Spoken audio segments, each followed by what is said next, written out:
Hello, and welcome to the Iaconian Archives. I am the archivist, your host and reader. In this episode, I will be sharing an excerpt from Comedown by author wwatd, a tale of Decepticon struggles with love, power, and Autobots from the Transformers Prime universe.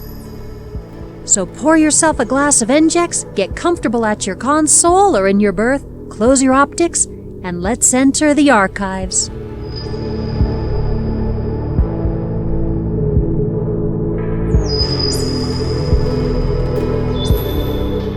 His chassis hits the ground hard, the cry of the Insecticon and the claws in his arms pushing him into a mild panic.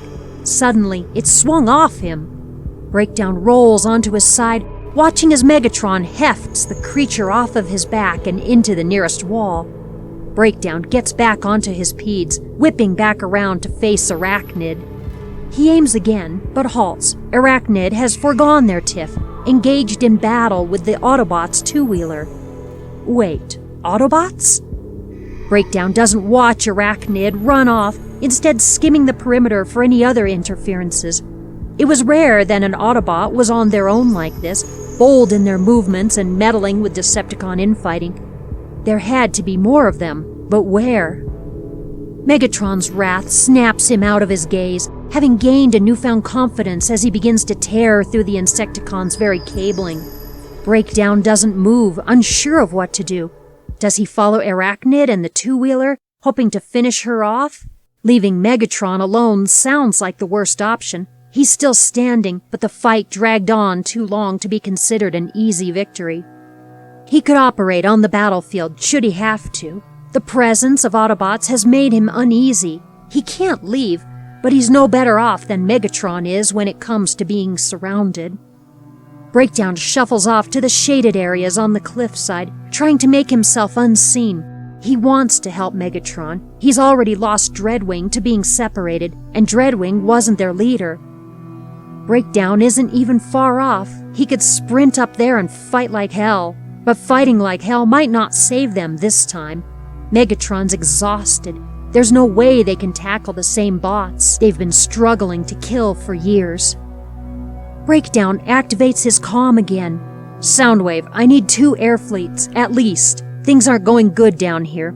He cuts the line and hopes backup arrive before Prime gets wise and shoots Megatron while he's down. He stays quiet and tense. Their blasters are up, all aimed at a singular mech, but they haven't shot. They're talking, saying something Breakdown can't make out from this far away. His audios are trying to adjust, but everything's starting to sound like jet engines powering down. Jet engines. Their landings come one after the other, soldier after soldier hitting the ground as their blasters charge and aim. The Autobots realize their situation, as does Megatron.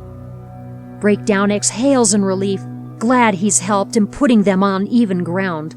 No, they've got the advantage now, don't they? The soldiers may not be the best shots, but they're all backed against a wall. Megatron's low, rolling voice finally hits Breakdown's audios, pushing back any fatigue as he calls his troops to arms. Breakdown pushes himself out of the shadows, charging his own weaponry. Optics flash to him in surprise.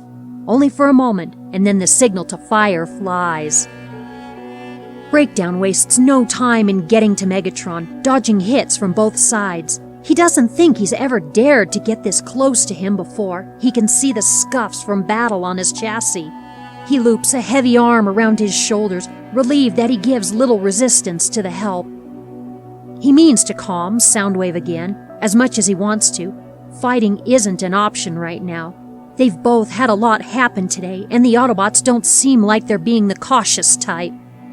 As they reach the far ends of the cavern, and as his digit touches to the communicator, a ground bridge opens. Breakdown doesn't barrel into it. His processor warns him about the chance of it leading back to the Autobots' base, making him question why now, of all the moments it's decided to take charge. Megatron pushes from his grasp, heading for the ground bridge on his own. Or, he realizes, Megatron calmed Soundwave before I did. Breakdown follows, keeping an optic on him as the bridge closes behind them. Megatron has his shoulders set back when he catches up to him, walking with enough ease that someone could doubt the Insecticon was a challenge at all. He was heading for the medbay undoubtedly, but showed no sign of injury. Breakdown was positive they were there, though, and wanted to usher this along as soon as he could. He pings Knockout to prep the bay, to which he gets a single response of "done." Breakdown holds back a smile, proud to see his partner staying on top of things. Control was important nowadays. You couldn't afford to lose advantages gained. Walking with Megatron, Breakdown thinks this may count. He hasn't thought about it, not really. Everyone could assume that there would be someone to fill the role of second-in-command, somehow. Even after the loss of Arachnid and Dreadwing, Breakdown figured that Soundwave wasn't going to step up to the plate, if he hadn't before. He's never even seen a drone in anything marginally classified as high command. With that, the pool of candidates is near empty. There's Knockout, and there's him. Breakdown has an easier time admitting that they wouldn't make the best second-in-commands. He wants to prove his worth to Megatron, sure, but a workload of that size is something he's never even fantasized of having. Taking orders was easier than giving them. Being in charge of smaller squadrons give him more free time than overlooking a whole army would. If Megatron offered him, he wouldn't refuse it. He'd be circuit-fried to back down. But Megatron hasn't been a huge fan of his first lieutenant as of late. They've been taking the brunt of his attention for months now. It was a relief to have some time off between shifts and duties. He and Knockout had survived almost solely on those breaks. Moving up a ranking means a lot more work and a lot less time to think about what the hell's happening.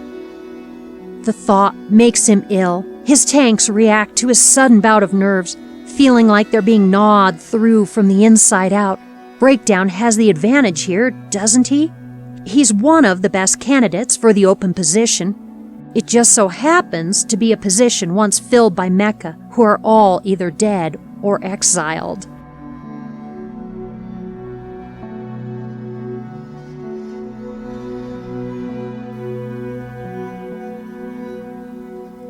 You can find this story posted in its entirety at archiveofourown.org, along with nearly 40,000 original Transformers transformative works.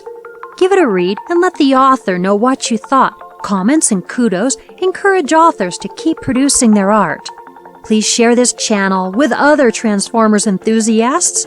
Subscribe and you'll know when new videos are posted. As always, comments and suggestions are welcome below.